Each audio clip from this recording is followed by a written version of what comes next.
Buenas noches, ¿cómo estamos? Bueno, yo como hoy vamos a estar todos con los chicos, entonces yo les voy a pedir que estén bien atentos. Voy a tratar de dar una palabra como, aquí tengo hartas cosas para decir, pero voy a tratar de darla un poquito más corta para que también los chicos estén bien atentos. Y yo les voy a decir que yo sé que ustedes son muy pilosos y van a recibir esta palabra, la van a entender, ¿cierto? Voy a tratar de ser lo más claro posible para que esta palabra la atesoren para toda su vida. ¿Sí me están colocando atención? Yo creo y confío que si ustedes van a estar atentos a lo que se va a enseñar hoy y esta palabra les va a servir para toda la vida, ¿cierto? ¿Sí? ¿Sí lo creen?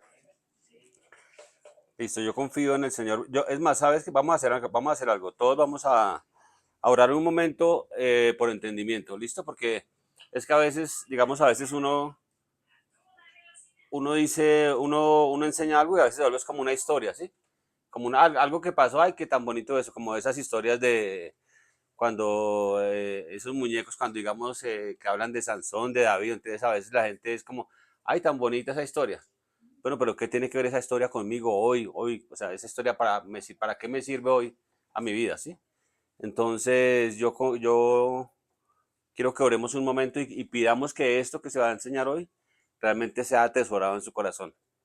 Yo realmente tengo, chicos, quiero realmente decirles, es más, yo quiero apartar un tiempo, especialmente como con los jóvenes, quiero apartar un tiempo porque hay muchas cosas que quiero también enseñarles, porque yo tengo mucha expectativa de todo lo que Dios va a hacer con ustedes, con cada uno de ustedes, tengo mucha expectativa de todo lo que Dios va a hacer con ustedes, porque creo que es el corazón de Dios. Yo sé que es el corazón de Dios, que si ustedes están aquí bajo esta casa espiritual, es porque Dios tiene un plan específico con ustedes. ¿Sí? Dios tiene un plan con ustedes y es un plan hermoso, es un plan perfecto, es un plan donde su vida va a tener un propósito especial. ¿Sí? ¿Sí lo crees, Gaby? Yo confío en eso, yo realmente estoy confiando en eso. Y estamos orando constantemente por eso. Que Dios va a hacer algo espectacular, no solamente con ustedes, con todos nosotros. Pero yo tengo un foco especial por esta nueva generación que Dios está levantando y todo lo que Dios va a hacer con ustedes. Amén. Entonces voy a explicar algo que es del Antiguo Testamento para poder entender lo que pasa hoy. ¿Sí? Voy a explicar algo. ¿Me regalas la imagen ahí ya? Por favor. La primera imagen, la completa, la que es del tabernáculo. ¿Todos saben qué era el tabernáculo de Moisés? ¿Alguien sabe qué era el tabernáculo de Moisés? ¿Alguna vez alguien les ha dicho eso? ¿Qué es el tabernáculo de Moisés? ¿El qué? Sí, era un sitio como una especie de templo, ¿no? Eso sí, sí, sí, sí. Exacto. Sí, entonces había una cantidad de ritos, una cantidad de cosas que lo vamos a explicar hoy porque es más, yo le pido al Señor que realmente hoy venga, que Él, como dice la escritura, que Él alumbre los ojos de nuestro entendimiento. ¿Sí? Es más, yo le pido que cierre por un momento sus ojos, todos los niños, todos vamos a cerrar por un momento los ojos y usted va a pedirle al Señor, dígale, Señor, yo te pido que abra los ojos de mi entendimiento, que esto que se va a enseñar hoy sea entendido en mi mente y en mi corazón, y que no salga igual como entré a este lugar, y que realmente esa palabra sea atesorada en mi corazón, porque yo creo que en la medida que esa palabra sea atesorada, nuestras vidas van a tener una proyección y un entendimiento diferente, vamos a tener vidas diferentes, las vidas que tú quieres, Señor. En el nombre de Jesús, amén. Bueno, esto era el tabernáculo de Moisés, ¿sí? Entonces, ¿todos saben quién es Moisés? ¿Quién era Moisés y todo, no? Sí, todos sabemos, han visto la historia de Moisés y todo, bueno. Entonces voy a explicar rápidamente lo que era el tabernáculo, por qué funcionaba y por qué es importante para nosotros entenderlo hoy. Aunque esto hacía parte de un antiguo pacto, es más, la palabra que yo hoy estoy enseñando se llama un mejor pacto. ¿Cómo se llama? Un mejor pacto. ¿Todos sabemos lo que es un pacto o no? ¿Sí sabemos lo que es un pacto? Bueno, un pacto normalmente se hacía entre dos personas y significaba O sea, para resumir la palabra pacto es tu bien a mi costo, ¿sí? Es cuando dos personas, es como por ejemplo cuando nosotros nos casamos con mi esposa, nosotros hicimos un pacto matrimonial. En ese pacto nosotros dentro de todo lo que dijimos es tu bien a mi costo. Yo voy a hacer todo lo posible para que tú estés bien. Voy a trabajar para que tú estés bien. Ella también se comprometió ese día a decir, voy a hacer todo lo posible para que tú estés bien, o sea, para que yo esté bien. Eso es un pacto. Si usted quiere resumir la palabra pacto, es tu bien a mi costo. Ahora, los pactos no solamente son pactos matrimoniales, hay pactos, por ejemplo, de amistad. Yo puedo hacer un pacto aquí con Olver, hacemos un pacto de amistad y digo, quiero que seas mi amigo y que tengamos un pacto de amistad. Y ese pacto representa es que cuando tú necesites algo, yo voy a estar ahí para acompañarte. Son pactos, ¿sí? Esos son pactos. Ahora nosotros estamos en un mejor pacto. Dios ha hecho muchos pactos durante toda la historia, pero ahorita estamos en un mejor pacto. ¿Sí? ¿Sí me siguen ahí? Yo quiero que estén atentos porque me vuelvo y repito, no estoy diciendo, lo que estoy diciendo no lo estoy diciendo por molestar. Estoy completamente persuadido y seguro que si ustedes están atentos y reciben lo que se va a enseñar hoy, usted va a salir de aquí con una revelación muy grande de quién es Dios, de la presencia de Dios y del nuevo pacto. ¿Listo? Bueno, entonces voy a seguir. O sea, en un momento, o sea, Dios crea al hombre, pasan muchas cosas, el hombre peca, queda separado de Dios. Entonces, ¿Dios qué hace? ¿Qué hace Dios para reconciliarse con el hombre? Dios llama a un hombre llamado Abraham y de Abraham forma un pueblo. ¿Ese pueblo cómo se llama? Yo quiero que me conteste más que todo como los jóvenes y los niños. ¿Cómo creen que se llama ese pueblo que inició con Abraham? ¿Alguno sabe o no? ¿No saben? ¿No saben? Entonces, con Abraham inicia Abraham, después está el hijo que se llama Isaac, después está el hijo de él que se llama Jacob, y de ahí se inicia un pueblo. Es como cuando una familia hay una pareja y de esa pareja tienen hijos y los hijos tienen hijos y tienen así, y se va iniciando un pueblo. ¿Ese pueblo cómo se llama? ¿No saben? Se llama Israel. ¿Qué es el Israel que todavía vemos? Israel. Entonces ahora, ese Israel, por diferentes motivos que no voy a decir ahorita porque no hay tiempo, ese Israel llegó un momento que quedó esclavizado en una nación que se llamaba Egipto.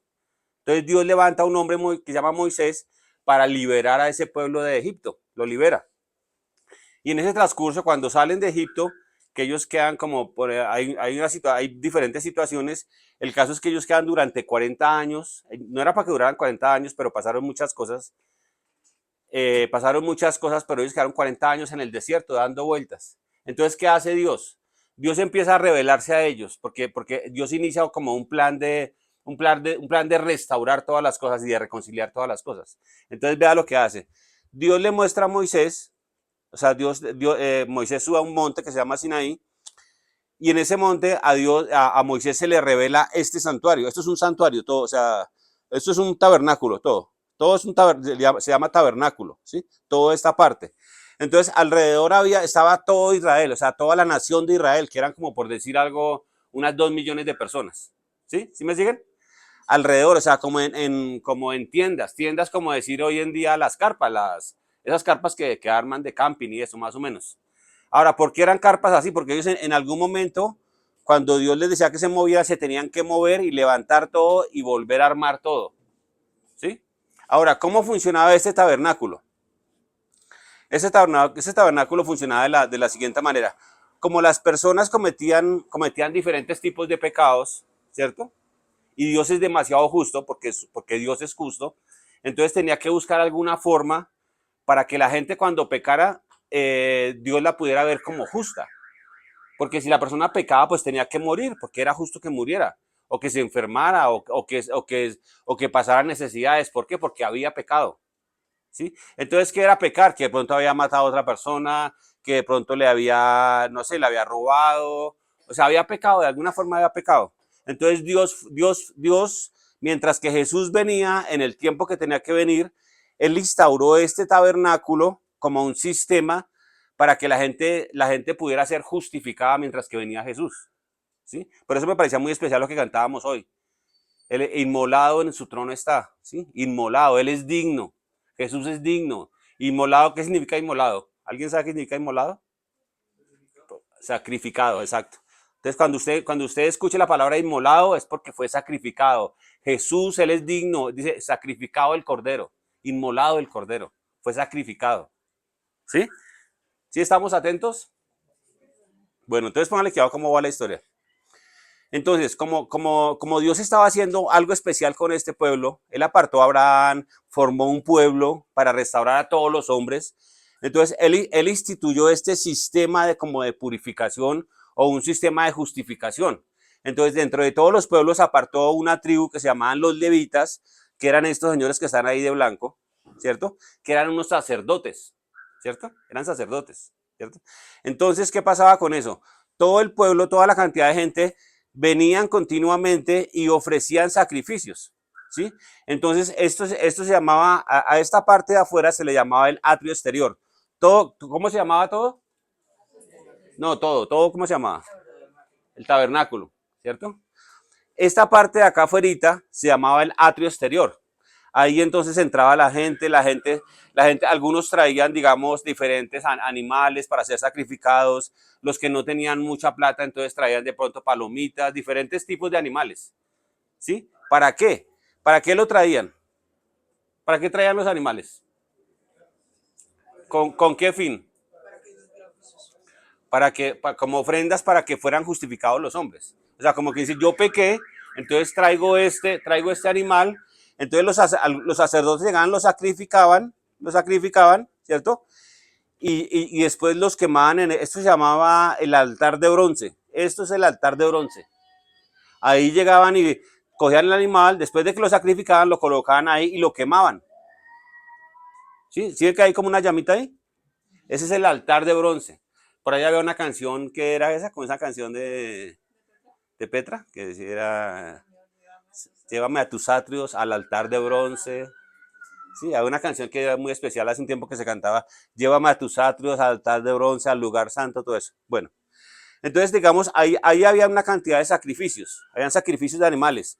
Todo, vuelvo y repito, todo porque Dios necesitaba para que no murieran los hombres, pues morían animales en vez de los hombres. Porque alguien tenía que morir, porque Dios es demasiado justo.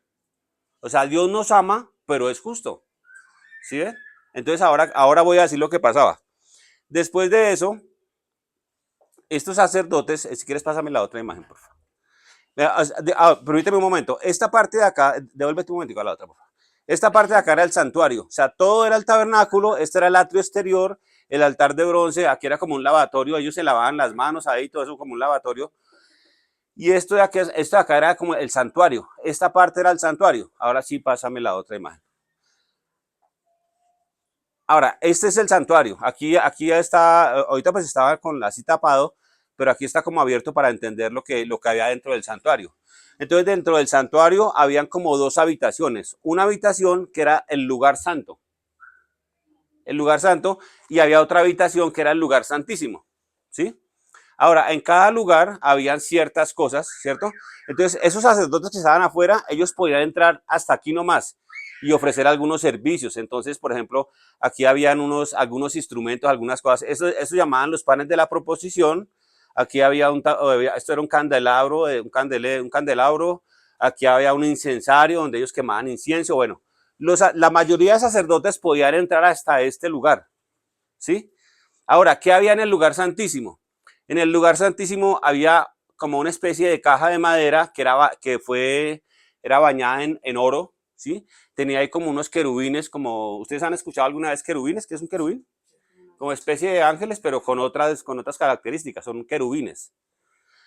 Entonces, ahí tenía como unos querubines de oro, ¿cierto? Pero algo lo clave para que entendamos hoy, es que aquí estaba la presencia de Dios, en esa arca. Esto se llamaba el arca del pacto. Entonces, ahí realmente estaba la presencia de Dios. ¿Mm? Entonces, Dios le dijo a Moisés que hiciera todo eso, se lo dijo con medidas exactas, los materiales exactos, todo exacto. ¿Por qué? Algo clave que les voy a decir es que Dios le mostró eso, o sea, porque Dios le mostró un santuario celestial y le dijo, mira todo eso y ahora haz uno en la tierra. Y le dio las medidas exactas con los materiales exactos, todo fue minuciosamente hecho como un arquitecto. Esto es una obra de arquitectura perfecta, con medidas, con materiales, todo tenía que ser exacto. Los colores exactos, porque todo tenía un sentido. ¿Sí me siguen? ¿Cómo va la historia? ¿Va buena? ¿Interesante? Eso se va a poner mejor. Bueno, entonces póngale cuidado. Dios le dijo a Moisés, hazlo todo, cuando ya todo esté listo, yo con mi presencia voy a llenar ese lugar. Entonces, ¿qué pasaba? Él llenó esa arca, el arca del pacto, él la llenó con su presencia. Ahí estaba la presencia de Dios. O sea, toda la gente sabía que ahí estaba la presencia de Dios. Ahora, era tal la presencia de Dios que la mayoría de sacerdotes podían entrar aquí todas las veces, o sea, todo el tiempo podían entrar a este lugar. Pero solamente un sacerdote, que se le llamaba el sumo sacerdote, podía entrar una vez al año a este lugar. Vea lo poderoso que es eso. Eso es lo que llamaba el sumo sacerdote. O sea, entre todos los sacerdotes se elegía un sumo sacerdote y ese sumo sacerdote podía entrar solamente una vez al año. Podía entrar a este lugar. ¿Sí? Entonces, ¿qué hacía el sumo sacerdote?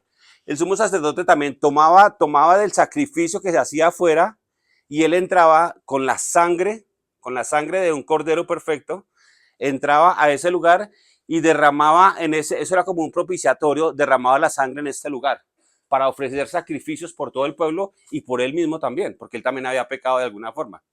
Ofrecía sacrificios por el pueblo, pero también por él mismo. Ahora, algo bien especial, que era lo que hacíamos ahorita también, era que ese sumo sacerdote entraba, pero él tenía que entrar con unas características muy especiales. Por ejemplo, él tenía que entrar con unos atuendos especiales, con un tipo de material especial, tenía que entrar muy bien bañado, purificado, con una cantidad de cosas. Si por algún error, es más, que era lo que decía ahorita Jonathan, en la parte de abajo del vestido había como unas campanitas. ¿Para qué eran las campanitas?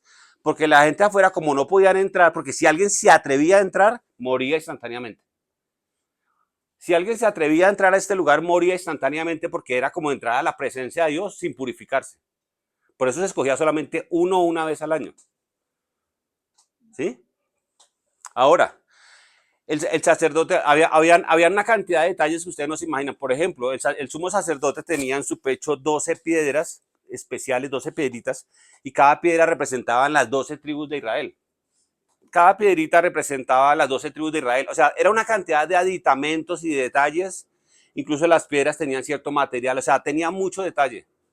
Todo eso tenía un porqué. Todo eso tenía un sentido. ¿Sí? Ahora, el sumo sacerdote entraba, ofrecía sacrificios por el pueblo, ¿cierto? Y las campanitas las campanitas del vestido era para qué? Porque los sacerdotes de afuera escuchaban afuera, y si las campanitas se movían, si se escuchaban las campanitas era porque él estaba vivo. Porque había algún momento que él también, por algún error que se cometió, el sumo sacerdote moría. Es más, el sumo sacerdote entraba, pero él entraba amarrado de un lazo. Sí, miren el detalle tan especial. Él entraba amarrado de un lazo. Y él entraba ya, ofrecía todo lo que tenía que hacer, derramaba la sangre en el propiciatorio, acá encima del arca del pacto, ¿cierto? Pero si él cometía un error o algo pasaba, él moría allá adentro. Entonces, como estos de acá no podían entrar, entonces lo que hacían era jalarlo con el lazo. Miren lo delicado de eso. Lo delicado de eso. ¿Mm? Ese era el sumo sacerdote. Entonces, ahora, algo especial y espectacular que era. Cuando el sumo sacerdote salía y salía vivo, era porque el sacrificio era aceptado. Entonces, ¿qué significaba que el sacrificio era aceptado? Que ellos tenían un año de redención, un año para decir, Dios aceptó nuestro sacrificio, o sea, vamos a estar bien. Todo se va a dar, nuestras cosechas se van a dar, vamos a tener salud, vamos a estar bien. ¿Por qué? Porque se aceptó el sacrificio. Fue aceptado el sacrificio. Acá hay mucho detalle que obviamente no puedo entrar en este momento, pero yo quiero como presentar algo general de cómo funcionaba antes el tabernáculo de Moisés, el santuario, el lugar santo, el lugar santísimo, ¿sí? Ahora, algo bien especial es que así como esto era como una figura del cielo también, hay algo especial, es que el tabernáculo también da como una representación de cómo es el hombre. Nosotros somos un cuerpo, o sea, un espíritu, un alma y un cuerpo. O sea, también es como somos tripartitos, así como el santuario. Y también hay, o sea, es como como si esto fuera el espíritu, esto fuera el alma y el atrio exterior es el cuerpo. O sea, nosotros somos como un tipo de tabernáculo, ¿sí? O sea, mire que todo lo de Dios es perfecto, todo tiene sentido, todo concuerda. Todo concuerda, es una ingeniería perfecta lo que Dios hace, todo lo hace con un sentido. Entonces nosotros somos un tipo de, y ahorita les voy a decir por qué nosotros somos un tabernáculo. Ya va a tener más sentido por qué digo que nosotros somos un tabernáculo. ¿Sí? Listo, ahora vamos a leer algunos versículos para que esto... si quieres, por favor, Hebreos 8:5. Hebreos 8:5. Todo esto que les estoy contando, ustedes lo encuentran en Hebreos 8, Hebreos 8 y 9. Entonces, miren lo que es acá. Dice, los cuales sirven a los que es figura y sombra de las cosas celestiales, como se le advirtió a Moisés cuando iba a erigir el tabernáculo, o sea, cuando lo iba a construir, diciéndole, mira y haz todas las cosas conforme al modelo que se te ha mostrado en el monte. O sea, a Moisés se le mostró un modelo. O sea, él vio el modelo del cielo, un santuario en el cielo. ¿Sí? Entonces le dijo, mira y haz todas las cosas conforme el modelo que se te ha mostrado. ¿Cierto? Ya después se le dieron los detalles, tenía que ser de madera, de oro, de un lino fino, de una cantidad de cosas y de colores. ¿Sí? Ahora el 6. Esto es clave, este es el punto también de lo que yo quiero enseñar hoy. Pero ahora tanto mejor ministerio es el suyo, cuanto es mediador de un mejor pacto. O sea, estamos en un mejor pacto. ¿Sí? Establecido sobre mejores promesas. Ahora el 10, porfa. Dice, no, dice, por lo cual este es el mejor pacto que haré, dice el Señor, dice, por lo cual este es el mejor pacto que haré con la casa de Israel después de aquellos días, dice el Señor. Pondré mis leyes. Bueno, ahí se me olvidó otro detalle de ahí se me olvidó otro detalle. ¿Puedes volverte a la imagen o no? Quiero compartir otro, aquí que estoy leyendo esto, también quiero compartir ese detalle que se me olvidó. Acá dentro del arca del pacto también habían otras cosas. Dentro del arca del pacto había una vara, que era la vara de Aarón, el hermano de Moisés, dice que reverdeció. Había maná, un poco de maná. ¿Saben qué es maná? ¿Todos sabemos qué es maná o no? Bueno, maná fue un tipo de alimento que Dios al pueblo de Israel enviaba, de lunes a sábado enviaba un maná, y el sábado cogían doble porción de lunes a viernes. El sábado, como no podían hacer nada, entonces el viernes recogían doble porción de maná para que el sábado no recogieran, no hicieran nada. Pero eso lo enviaba Dios del cielo. El maná es como un tipo de pan que se recogía. ¿Sí? Entonces aquí había como una muestra de maná dentro, y también habían las tablas de la ley. Las tablas, ¿se acuerdan de esa? ¿Han visto las películas que dice que Moisés rompió como unas tablas de la ley? Entonces estaba la vara de Aarón que reverdeció, estaba el pan, el maná, y estaba las tablas del pacto, las tablas de la ley. Eso era como el detalle que quería ir porque ahorita vamos a conectar todo. Ahora sí, por favor. Dice, pondré mis leyes en la mente de ellos y sobre su corazón las escribiré. ¿Sí? Ahora, es bien especial porque dice, o sea, primero estaba la tabla de la ley y el arca del pacto, pero ahora dice, pondré mis leyes en la mente de ellos y sobre su corazón las escribiré. Y seré a ellos por Dios y ellos me serán a mí por pueblo. ¿Sí? Ahora, si quieres, por favor, coloca ahí Hebreos 9, Hebreos 9.1. Hebreos 9.1. Vamos a repasar lo que estamos hablando ahorita. Dice, ahora bien, hay un primer pacto que tenía ordenanzas de culto y un santuario terrenal. ¿Sí? Porque el tabernáculo estaba dispuesto así. En la primera parte, llamada el lugar santo, estaba el candelabro, la mesa de los panes de proposición, ¿sí? lo que dijimos ahorita. Tras el segundo velo estaba la parte del tabernáculo llamado el lugar santísimo, ¿sí? El cual tenía un incienso de oro y el arca del pacto. ¿Se acuerdan del arca del pacto? Ojo que el arca del pacto es clave para lo que quiero enseñar también. Y el arca del pacto cubierta de oro por todas partes, en la que estaba una urna de oro que contenía el maná, la vara de Aarón que reverdeció y las tablas del pacto. ¿Sí? Lo que dijimos ahorita. El 5. Dice, y sobre ella los querubines de gloria que cubrían el propiciatorio, de las cuales cosas no se puede ahora hablar en detalle. Bueno, aquí ya es, eso lo ve uno en detalle, eso está en Éxodo en detalle. Éxodo 26 y 27 están todos los detalles. Y así dispuestas estas cosas en la primera parte del tabernáculo, entran los sacerdotes continuamente para cumplir los oficios del culto. Y ahora el 7, por favor. Dice, pero en la segunda parte, vea lo que estamos diciendo, pero en la segunda parte, solo el sumo sacerdote una vez al año, no sin sangre, la cual ofrece por sí mismo y por los pecados de ignorancia del pueblo. Él ofrecía sangre ¿por quién? Por él mismo y por los pecados del pueblo. ¿Sí? Eso era lo que estaba, ahí en 7 versículos resumimos lo que estamos hablando ahorita. Ahora, Hebreos 9:11, por favor. Mira que aquí está todo lo que quiero compartir también. Dice, pero esta es la clave de todo. Dice, pero estando ya presente Cristo, sumo sacerdote de los bienes venideros, por el más amplio y más perfecto tabernáculo, no hecho de manos, es decir, no de la creación. Ahora, ¿quién es el sumo sacerdote de nosotros? ¿Sí ve que ahora cambió eso? El pueblo de Israel tenía un sumo sacerdote. Ahora nuestro sumo sacerdote, ¿quién es? Cristo. ¿Sí? Ahora vea lo que dice. Dice por el más amplio y más perfecto tabernáculo, no hecho de manos, es decir, no de esta creación, que dice el 12, dice, y no por sangre de machos cabríos, ni de becerros, sino por su propia sangre, entró ¿cuántas veces? Entró una vez y para siempre, en el lugar santísimo, ¿sí? Habiendo obtenido eterna, mira lo que esta palabra es clave, eterna redención. Entonces, ¿qué está explicando? Déjame ver, bueno, leamos hasta el 15 para...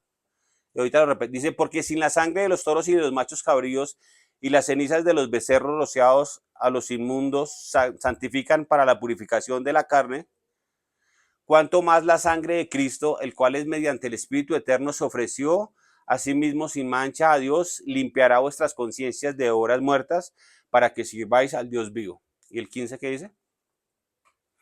Así que por eso es mediador de un nuevo pacto, para que, interviniendo muerte para la remisión de las transgresiones que había bajo el primer pacto, los llamados reciban la promesa de la herencia eterna. Coloca otra vez el 11, por favor, para explicar un poco eso. Entonces dice, pero estando ya presente Cristo, sumo sacerdote de los bienes venideros por el más amplio y más perfecto tabernáculo, no hecho de manos de... Mire que aquí está hablando de un tabernáculo, no el de Moisés, el que vimos ahorita, sino un tabernáculo en los cielos. ¿Sí? Ahora el 12. Mire lo que pasó con Cristo, porque es que mire, la gente que conoce de Cristo, la mayoría de gente conoce de Cristo que Él murió, Él estaba en una cruz y estaba muriendo y fue sacrificado. O sea, eso fue lo que vio todo el mundo, ¿cierto? Pero en el ámbito espiritual estaba pasando otra cosa. Así como se sacrificaban, ¿sí se acuerda a dónde se sacrificaban los animales? ¿Cómo se llamaba el sitio?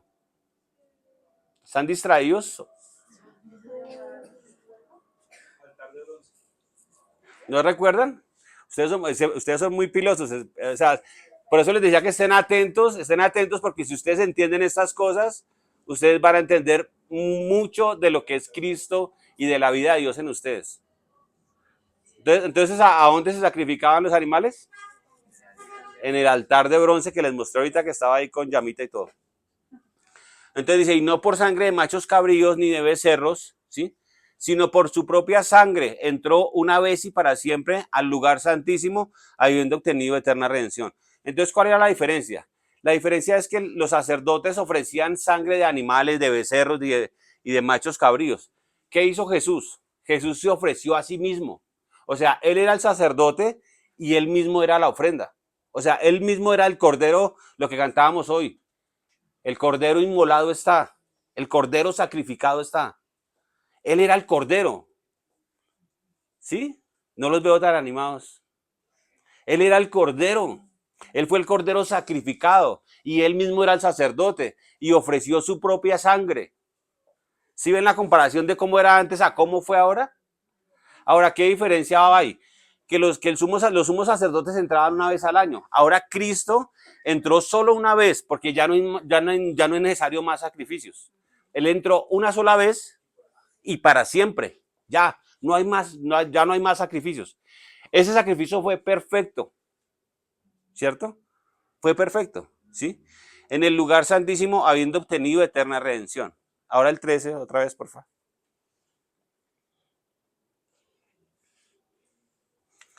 Dice, porque si la sangre de los toros y de los machos cabríos y las cenizas de los becerros rociados a los inmundos santifican para la purificación de la carne, cuanto más la sangre de Cristo, el cual mediante el Espíritu Eterno se ofreció a sí mismo sin mancha a Dios, limpiará. Mira, acá hay algo muy clave.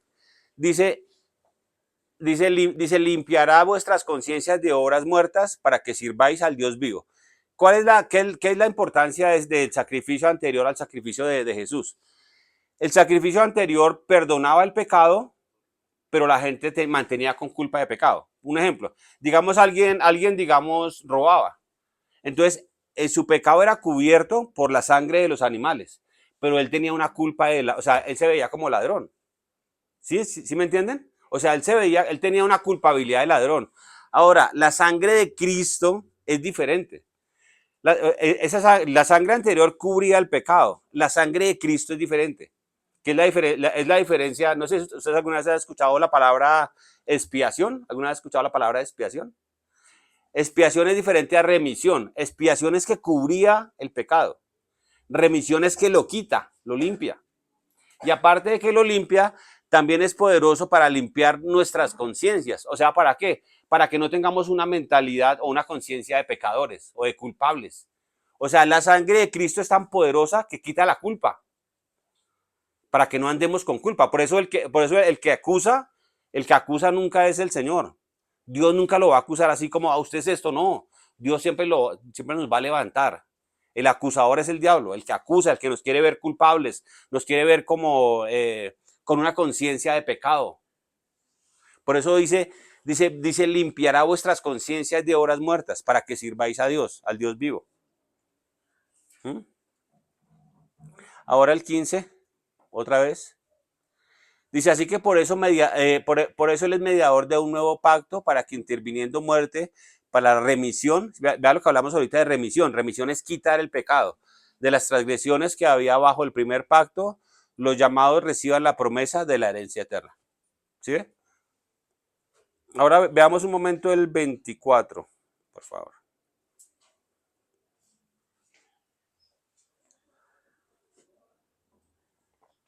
Dice, porque no entró Cristo en el santuario hecho de mano, figura del verdadero, sino en el cielo mismo, para presentarse ahora por nosotros ante Dios. Entonces, porque no entró Cristo en el santuario hecho, o sea, no entró en el santuario de Moisés. Esa era figura del verdadero, o sea, había un verdadero santuario en los cielos. Dice, sino en el cielo mismo. O sea, cuando Cristo muere en la cruz, en el ámbito espiritual, ¿qué hace él? Él toma de su sangre, que era el sacrificio de él, y él entra en un santuario que había en los cielos para ofrecer ese sacrificio por todos nosotros delante de Dios. Por eso fue una sola vez y para siempre. Por eso es que tiene sentido cuando se dice que el Cordero de Dios. Por eso podemos entender cuál es el Cordero de Dios. El Cordero de Dios es ese, es Cristo. Es el sacrificio de Cristo. ¿Sí? Ahora, ¿qué pasa, digamos, o sea, qué diferencia, o sea, qué pasó cuando Cristo muere? Cuando Cristo muere, hay una escritura que en este momento no la tengo acá, pero esa separación que había, que es algo también de lo más importante que podemos decir hoy, la separación que había, ¿se acuerdan del lugar santo y lugar santísimo? ¿Sí lo recuerdan o no? Esa separación al que nadie podía entrar, cuando Cristo muere en la cruz, ese velo, ahora no era un velo como esto, que uno le llama velo a esto, no, era una cosa gruesísima, ¿sí? Y nadie podía entrar. Cuando Cristo muere, ese velo se rasga, él solo se rasga, se rasga. ¿Qué significaba eso? Que ahora todos pueden entrar. Ahora, pero todos quiénes? Los que han recibido el sacrificio. Por eso cuando usted aceptó a Jesús como su Señor y Salvador, usted lo que hizo fue aceptar el sacrificio de Cristo. Ahora usted ya puede entrar al lugar santísimo. Y es más, ahora no solamente usted puede entrar al lugar santísimo, sino que ahora esa arca donde estaba la presencia de Dios, ahora lo habita usted. Sí, por eso por eso leímos ahorita, dice, andaré en ellos, y yo seré su Dios y ellos serán mi pueblo. Ahora la presencia de Dios, ¿a dónde está? En nosotros. Por eso decía que nosotros somos un tipo de tabernáculo. porque ahora nosotros somos un tabernáculo andante. Antes estaba en un sitio, ahora está en nosotros, la presencia de Dios está en nosotros. ¿No le alegra eso? ¿No le alegra saber que anteriormente solamente un hombre entraba una vez al año a la presencia de Dios y usted puede entrar cuando quiera?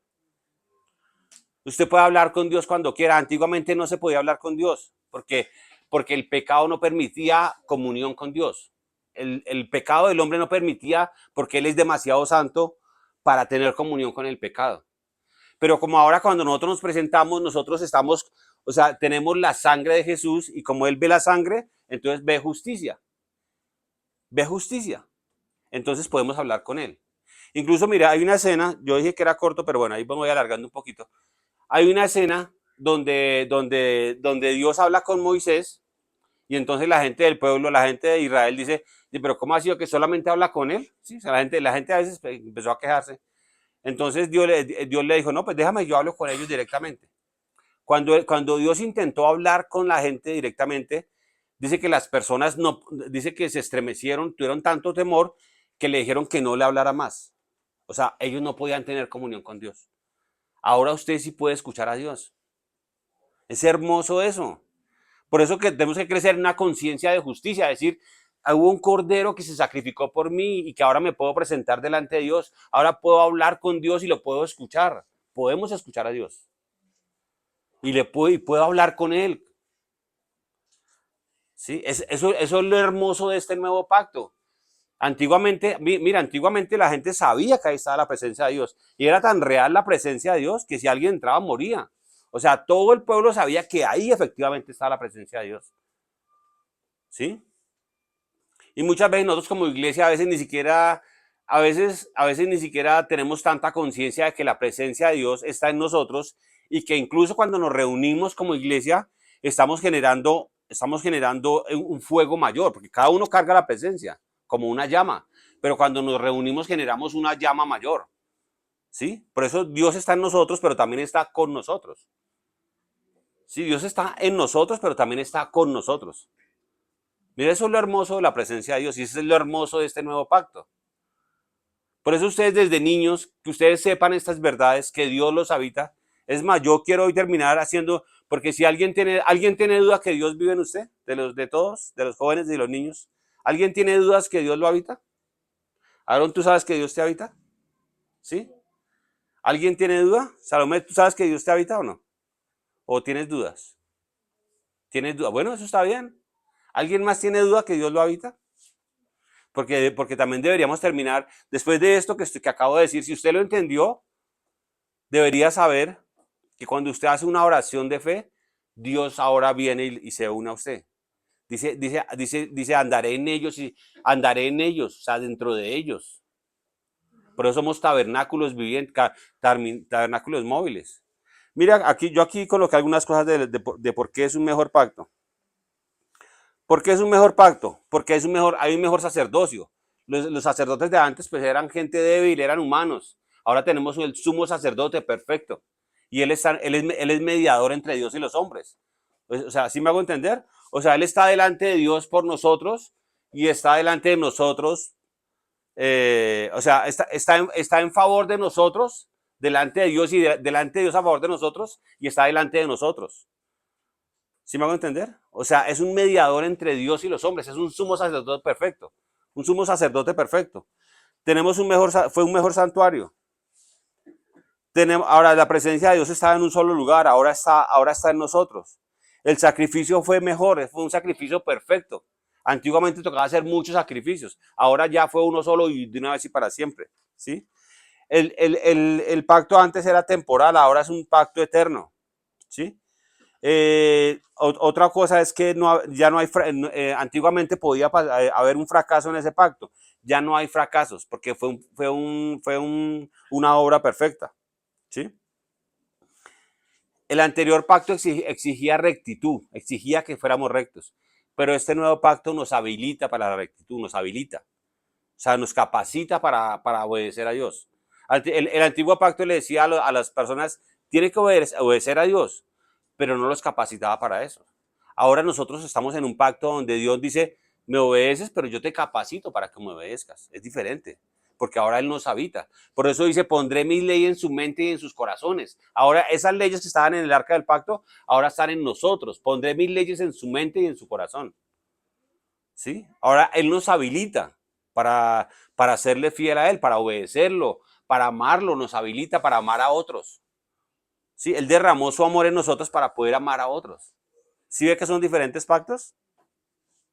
¿Sí son diferentes pactos o no? Sí es claro sí es claro lo que se compartió o hay alguna pregunta o algo así. Entonces, mire, yo les voy a pedir, yo también le pido al Señor también, que esta palabra realmente que sea revelada, y usted también pida al Señor, Señor, enséñame esta palabra, y yo le invito a que medite en ella, piense en eso. Es más, si quiere, vuelva a leer, lea Hebreos 8 y Hebreos 9, ahí está todo eso que expliqué, ustedes lo pueden encontrar ahí, Hebreos 8 y 9, ¿sí? Mire lo valioso de entender estas verdades. Saber que nosotros no tenemos por qué andar en culpa o en condenación. Porque la sangre incluso es capaz, mire, en el antiguo pacto había gente que de pronto podía cometer un pecado muy grave y si no tenía tiempo de arrepentirse o de presentar sacrificio, la persona podía morir de una. Ahorita no, ahorita una persona puede, o sea, no es no es como la libertad de pecar, pero si pecó, todavía puede pedir perdón y la sangre de Jesús es capaz de limpiarlo, de limpiar incluso su conciencia. Ahora, esta gracia no es como decir, ah, pues peco deliberadamente, no, no es eso. Eso es no entender de este pacto, como que peco a lo loco y no me importa, no, eso es no entender el pacto en el que estamos, ¿sí? Ahora yo quiero, por ejemplo, digamos, Pablo, si tú dijiste ahorita que no estabas tan segura, ¿vale? ¿Tú sabes que Dios te habita? ¿O tienes dudas? ¿Estás segura? ¿Quién más tiene dudas? ¿De los niños o los jóvenes o algo? Santi, ¿tú sabes que Dios te habita? ¿Sí? Alejandro, ¿todos? ¿Alguien más o no? ¿Por qué no? Porque igual vamos a hacer una oración. Vamos a hacer una oración. Si alguien tiene dudas, si está aquí en esta noche, pues uno pensaría que todos aquí sabemos que somos nacidos de nuevo, que Dios nos habita, ¿cierto? Pero mire que no es solamente que Dios nos habite, sino que realmente tengamos una manifestación de ese Dios que nos habita, porque no podemos decir simplemente, Dios me habita y ¿qué hago con eso? O sea, ¿qué valor tengo? No, si Dios me habita, la vida no puede ser la misma. O sea, si Dios me habita, tienen que pasar cosas sobrenaturales, tiene que haber una mente, tiene que haber los pensamientos de Él, la vida tiene que tener un norte, un sentido, ¿sí? Y cuando usted ore a Dios, ore con una conciencia de justicia, diga, Dios, yo estoy justo, la sangre de Jesús me justifica, porque ya no depende de mis obras, sino depende de la obra que Jesús hizo. Amén. Bueno, yo creo que algunos me acompañen ahí, vamos a orar y vamos, Salo, quiero que si tú dices que tienes dudas, quiero que repitas esa oración, ¿sí? Repite esa oración y cada uno, el que crea, el que tenga alguna duda, repita la oración. Padre, vamos a decirle, Padre, hoy te pido que vengas y me habites, que perdones cualquier pecado, que así como acabamos de escuchar, tu presencia venga y me habite, y que se levante una conciencia de justicia, que se quite toda culpa y condenación. Yo creo que ahora soy uno contigo. Yo creo que tu espíritu me habita, que tengo tu mente, tus pensamientos, que puedo vivir sin culpa y sin condenación, que mi vida tiene sentido, que mi vida tiene propósito y tiene un norte, que tengo seguridad en ti, que tú eres ahora mi sumo sacerdote. Jesús es mi sumo sacerdote. Ahora puedo hablar contigo, tengo tu presencia, tengo tu voz. En el nombre de Jesucristo el Señor. Amén.